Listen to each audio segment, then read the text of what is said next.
Luis Elizondo of To the Stars Academy is the only person I have seen broach the subject of more than one mankind publicly in front of the mic. But what if for a moment mankind wasn't singular?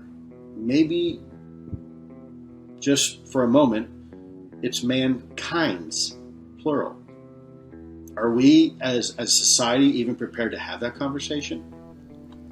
I've painted a picture over several videos focusing on a second species of mankind living here on Earth based on the Sekret Machines' work. Wrapped carefully into the historical fiction of Fire Within is a narrative to give you context as to what this force represents.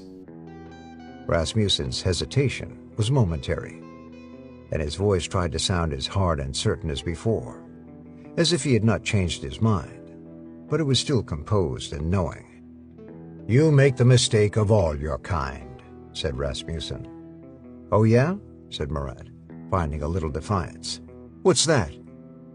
"You put too much faith in yourself as an individual. The individual is merely a tool, a claw on the foot of something much larger and more complex. An organization which generates the thoughts and plans that the individual carries out. The organization is the mind, and the mind is multiple, an infinite series of connections which bind and transform all those individuals into something richer and infinitely more superior. The mind is collective. The mind is a swarm," said Murat. The word came unbidden to his lips, and it upset him, though he knew he was right.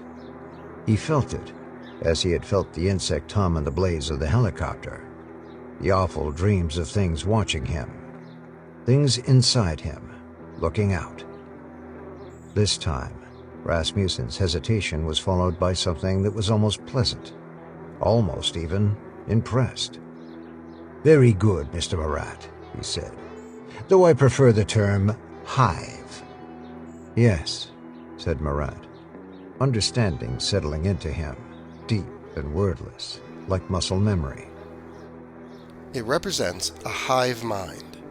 Here's perhaps one of the most interesting comments Tom DeLonge makes on the subject. What people most commonly think of when they think of aliens, they think of the big-headed, big black eyes that you see on a t-shirt and stuff. And I think that if you were going to compare the legend of those clones, you might want to look at some of the biggest pieces of art that have ever come out in humanity. Star Wars, Lord of the Rings,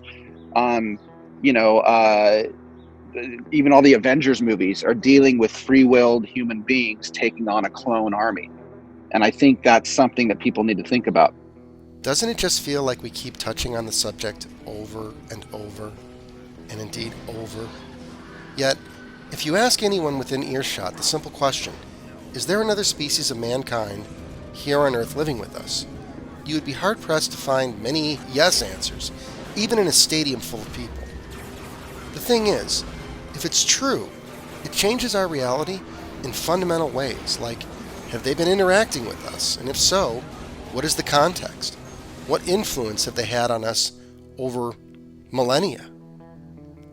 Fundamentally, Big D disclosure is about consciousness, and what the passage from A Fire Within represents is the potential reality that the bad guys desire a world with a hive mentality.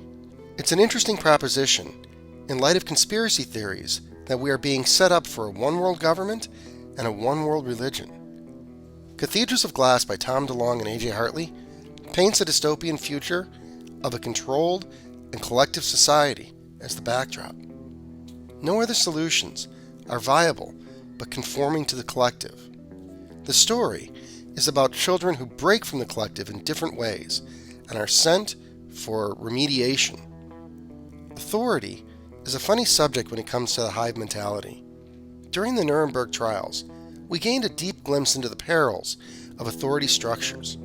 When German soldiers were asked why they committed the atrocities, most pointed up the chain and claimed that they were simply following orders. This behavior was studied and then further confirmed in the famous 1974 Milgram experiment.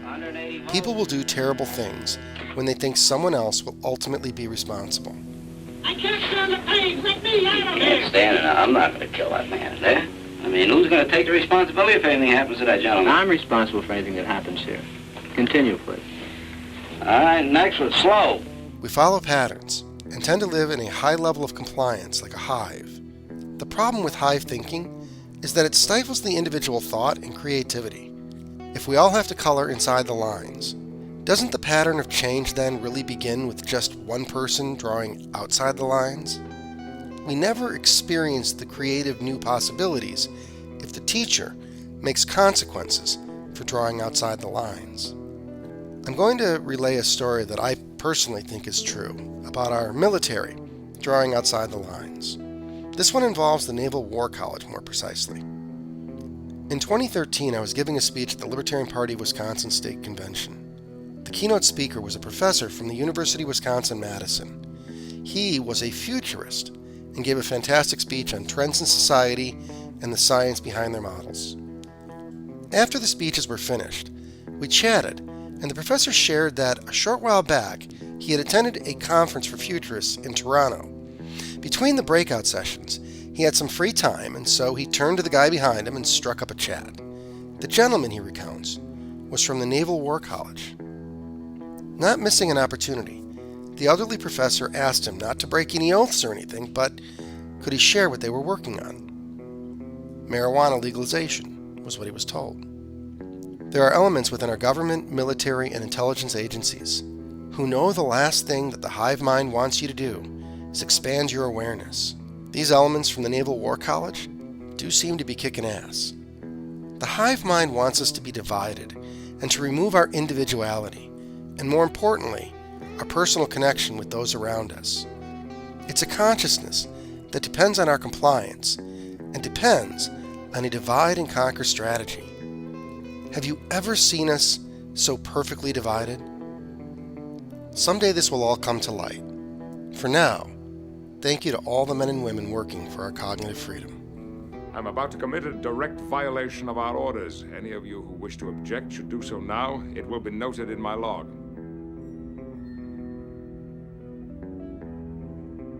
Captain, I believe I speak for everyone here, sir, when I say